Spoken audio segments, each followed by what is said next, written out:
نه چې الله د دنیا آباده کړې ده اله العالمین یو قانون مقرر کړی دی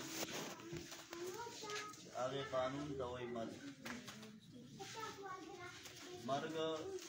دا یو داسې قانون دی زما عزتمندو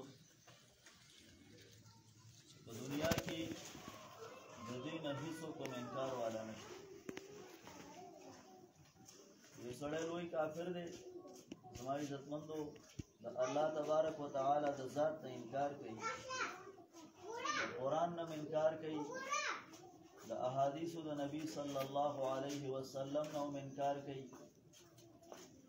لوی کافر دی د دې نه بل لوی کافر نشته چې هغه د الله د ذات نه انکار کوي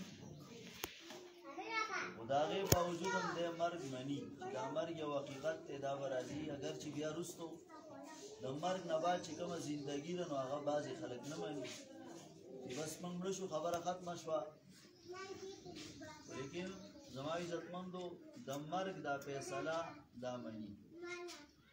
او اله العالمین چې د انسان لپاره کوم وخت او کومه نیټه مقرر کړې ده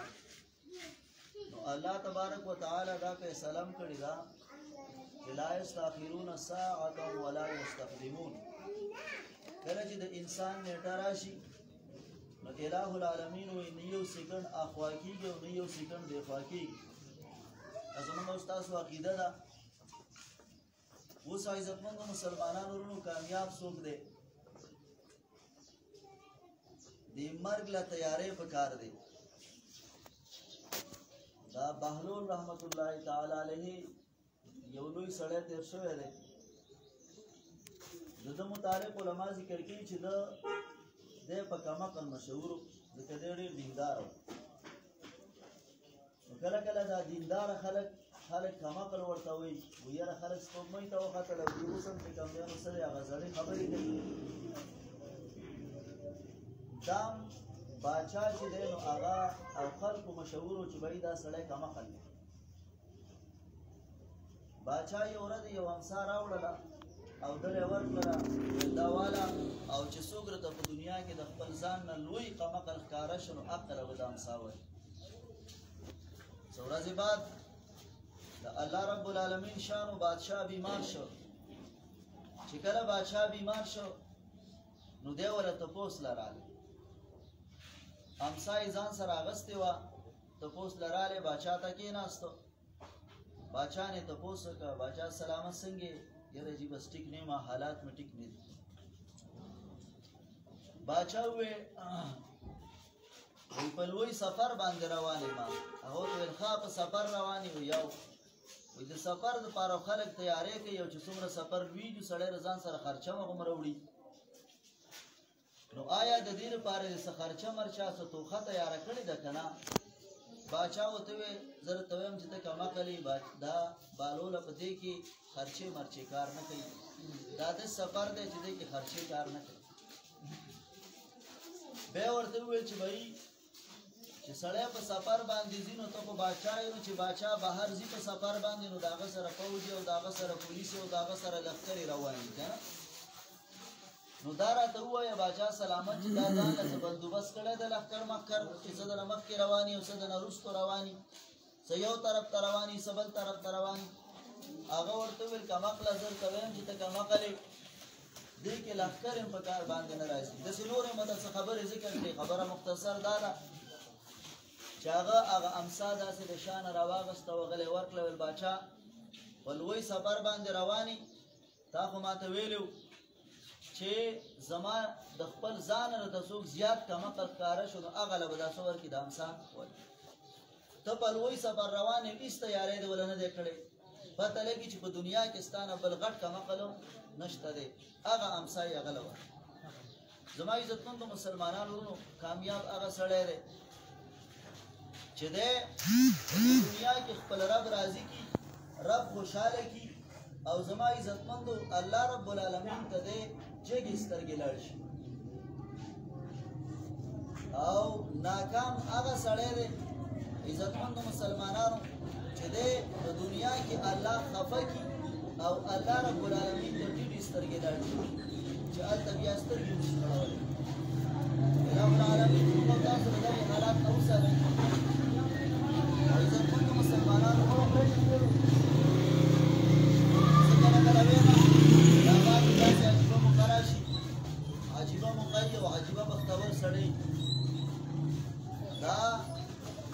موسم زمونږ د قرآن کریم د درسونو او زمونږ دورې روانې وي. د دې نه مخکې چې زمونږ کومه بیبي وفات شوې وه نو په هغې کې ما تاسو ته دا ویلي وو چې زه بلکل د بخاري ختم ته کېناستم او دوی ما ته چې کوم دی نو څه ورته اطلاع وکړه. نو زما هغه راتللو به انشاءالله دومره پیدا نه کړي څومره چې هغه ځای کې هغې دعا څه وکړه پیدا وکړه. دغسې دا بل کاکا چې د دې اطلاع ما ته وشوله نو زه دغه وخت کې بس درس له کېناستم 8 بجې زموږ درس و. دغه وخت کې ما چې کوم دی نو موبایل وکته رنګونه راغلي وو خو رنګونه خو چونکې زه پرې نه وم پوه شوی ځکه چې ما موبایل لرې پرېښی و ارام مې کو. بیا د هغې نه بعد زما عزتمندو زمونږ سهار هم درس و مازدیګر هم درس و. بیا د هغې نه علاوه پرونۍ ورځ چې زمونږ وه نو هغه زمونږ سهار 9 بجې پروګرام و د ختم قرآن. بیا چې کوم دی نو ماسپښین پسې بیا د بل ختم قرآن پروګرام و. بیا ورپسې دریم چې کوم دی نو مازدیګر کې پروګرام و. څلورم پروګرام بیګا چې کوم دی نو د تراویح نه بعد یو بیان و. عزتمندو مسلمانانو په دې ټولو ختمونو کې هغې ته باقاعده موږ دعا کوو. ٹھیک ده نو زما د راتلو زه هم څه ضرورت هم نه و بس اصل کې خو مقصد دی چونکې دا رشته دار دي او د دوی هم څه حق دی د دوی تسلي پکار ده د دوی سره ناسته پکار ده. مسلمانانو هغې ته موږ دعاګانې وکړو بلکې د تمام انساني د تمام مسلمانانو لپاره موږ چې کوم دی پای کې دعاګانې کړي. دارنګې اوس هم موږ چې کوم دی نو دارالقرآن پنجپیر ته تللي وو هلته کې هم خلویه دعا وشوه. په هغې دعاګانو کې هم چې کوم دی نو موږ د دوی حصه وکړه. الله رب العالمین دې په خپل دربار کې قبول او منظور کړي. او دا خو زه به وایم چې دومره قیمتي سړی و چې یو خو رمضان دی بیا د رمضان مبارک آخري عشره ده انتهایی قیمتي ورځې دي انتهایی قیمتي ورځې دي د اختر ته نږدې ورځې دي زما عزتمندو دومره قیمتي ورځې دي. حدیثو کې راځي رسول الله صلی الله علیه وسلم فرمایي چې کله د رمضان المبارک میاشت شي نو پای کې شیطانان وتړلی شي. بعض روایتو کې وایي چې هغه لوی شیطانان وتړلی شي نو واړه هغه ایلی نو هغې خپل کار کوي لکه موږ خو د ګناهونو نه منع کېږو په روژه کې ومه نو د دې نه پته لګي چې دا واړه شیطانان څه دا ټولاوي. یا دویم مطلب دا دی چې الله رب العالمین ټول شیطانان تړلي خو چونکې 11 میاشتې دې شیطانانو دې انسانانو ته هغه د زهرو انجکشنې کړي نو په یو میاشت کې خو هغه څه پاتې کېږي نه نو هغه زهر د هغې پراته یو نو په هغه بنیاد باندې زما عزتمندو انسان هغه ګناه ته راکاږي. زما عزتمندو مسلمانانو د دې مرګ دپاره تیاری دی او داسې اعمال پکار دي په دې دنیا کې عزتمندو چې موږ او تاسو له مرګ هم په داسې وخت کې راشي چې هغه بهترین وخت دی بهترین وخت دی. او بله دا د زما عزتمندو د دیندارو سره تعلق پکار دی د دیندارو سره تعلق پکار دی. که نور څه نه یو نو ستا مړی ستا بابا او ستا کاکا به په خپل ختمونو د الله د دین په کارونو کې یادوي. دا ډېره قیمتي خبره ده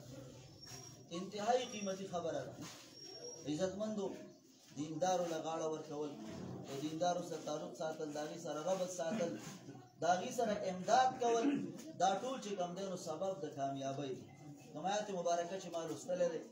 الہ العالمین په دې آیات مبارکه کې فرمایي چې کل نفس ذائقة الموت الله وایي هر نفس چې دی نو دا سکونکی د مرګ. نو کله کله بعضې ویلي چې زما پیر دی نو هغو خبرو سره نه شته دی نو الہ العالمین وایي کل من علیها فان څوک چې په مخ د دې ځمکه باندې دي نو هغه به ټول ختمیږي پاتې کېږي به څوک ویبقى وجه ربک ذی الجلال والاکرام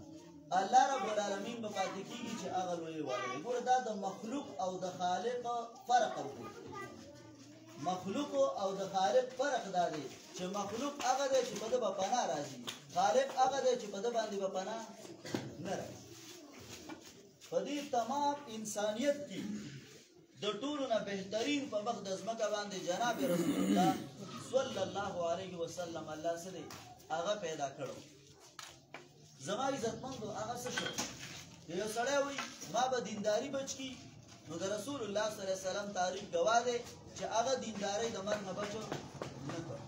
یو سړی وایي ما به دنیاداري بچ کړي، زما عزتمند لوی دنیادار په دې دنیا کې فرعون تېر شوی دی، لوی دنیادار نمرود تېر شوی دی، او داسې نور سرداران هغه چې کوم دی نو تېر شوی دی، زما عزتمندو هغه چېرته ده؟ هغه دنیادارۍ هغې د مرګ نه خلاص نه کړه. دارنګې که یو سړی داسې وایي چې بھائی ما به دینداري او دنیاداري دواړه راجمع شي نو ما به څه کړي؟ خلاص کړي. دا خبره هم غلطه ده. په دې دنیا کې داسې دینداره تېر شوی دی او داسې دنیاداره چې په یو سړي کې الله دین او دنیا دومره راجمع کړې ده چې د هغې څه حد نشته. دینداري خو یې دا ده چې د الله پیغمبر دی، دنیاداري دا ده چې د هغې چې کوم دی نو د څاروو ځایونه هم د سرو زرو د سپینو زرو جوړ دي. نو خلاصه حضرت سلیمان علیه السلام او اله العالمین د هغه دپاره په هغه زمانه کې د سینجۍ د ګاډي پروګرام کړی، په هوا باندې به څه چلېده؟ تاق چلېده، ګاډی به چلېده. اوس عزتمندو مسلمانانو وروڼو هغه څه شو؟ هغه قرآن کریم وایي فلما قضینا علیه الموت ما دلهم علی موته الا دابة الارض. کله چې موږ په سلیمان علیه السلام د مرګ فیصله وکړه چې ته به اوس د دنیا نه ځې، نو پیریان مخامخ ولاړ دي، خو هغې ته پته نه لګي چې دی وفات شوی دی. وی ما دلهم علی موته الا دابة الارض، وینه راغلې هغه امسه وخوړله، سلیمان علیه السلام را پرېوتو، پیریانو ته پته ولګي چې هو دی خو څه دی وفات شوی دی، پته نه کله وفات شوی. زما عزتمندو دا د مسلمان دپاره یو تحفه ده. حدیث کې راځي نبی علیہ السلام فرمایي تحفة المؤمن الموت. صحیح ده؟ او چې څوک چاله څه تحفه ورکوي نو زما عزتمندو دی په خوشحالېږي که خفه کېږي؟ خوشحالېږي. اوس دلته کې دا مرګ تحفه ده خو موږ پې خفه کېږو. ولې؟ هلته کې دنیا موږ زموږ آباده ده، دنیا مو آباده کړې ده، د دنیا خیال مو ساتلی دی، آخرت زموږ کنډر دی، آخرت مو ویران دی، آخرت مو چې کوم دی نو هغه وران دی. د دې وجې نه چې یو سړی د بنګلې نه راکوځې او چوپړی کې کښېنې چې خطبه خپوي. څه خلک په دې دنیا کې داسې تېر شوی دی چې هغوی به مرګ ته خوشحالېدل، په تور او په نیزه باندې به وو، نیزه به یې ترې پورې راپورې ویستله، هغه ته به پته ولګېده چې بس اوس څه دی ختم یم. هغه به قسم وکړه وی پوست ورب الکعبه، زما دې په رب د کعبې باندې قسم وي چې زه کامیاب. ولې؟ تحفه میلاو. هغې وجه دا وه زما عزتمندو چې هغې دنیا ورانه کړې وه خو آخرت یې څه هغه جوړ کړی و. داسې آخرت جوړ کړی و. مشکات کې روایت دی رسول الله صلی الله علیه وسلم یو ورځ راووته، داسې چکر یې لګو، په دې لار کې یو کور جوړ دی او په هغه کور کې چې هغه کور و د هغه زمانې مناسبت سره لفخه جوړ دی.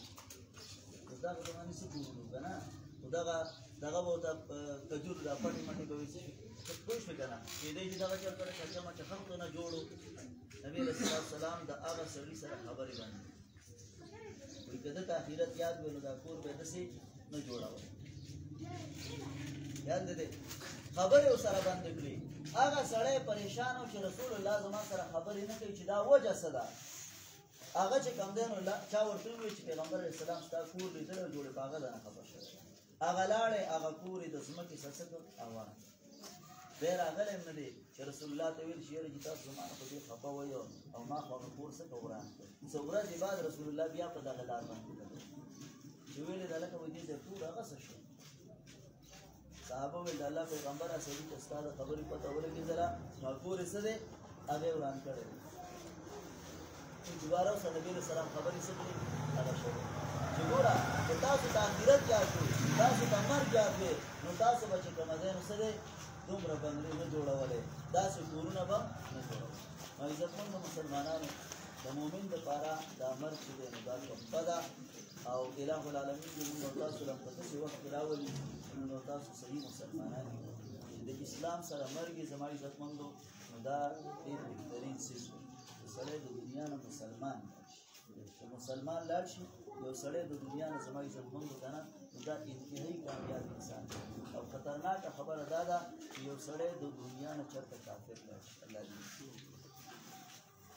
دې نو دا سړی همیشه دپاره څه شو جهنمي شو زما عزتمندو مسلمانانو د دغې مرګ دپاره په دې دنیا کې تیاری دی اله العالمین دې موږ او تاسو له په دې څو خبرو باندې د عمل کولو توفیق راکړي او اله العالمین دې زموږ او تاسو د حاضري قبوله کړي د الله په دعا وکړو نور چې کوم کسانو پات شوي دي تمامو ته دعاګانې وکړي چې اله العالمین د دې تمامو مغفرت نصیب کړي اله العالمین دې د دې چې کوم وارثان دي هغې خبر دي اله العالمین د هغې له صبر او استقامت لري اله العالمین دې د دوی په زړونو باندې د استقامت او د صبر پټۍ ولګوي وصلی الله تعالی علی خیر خلقه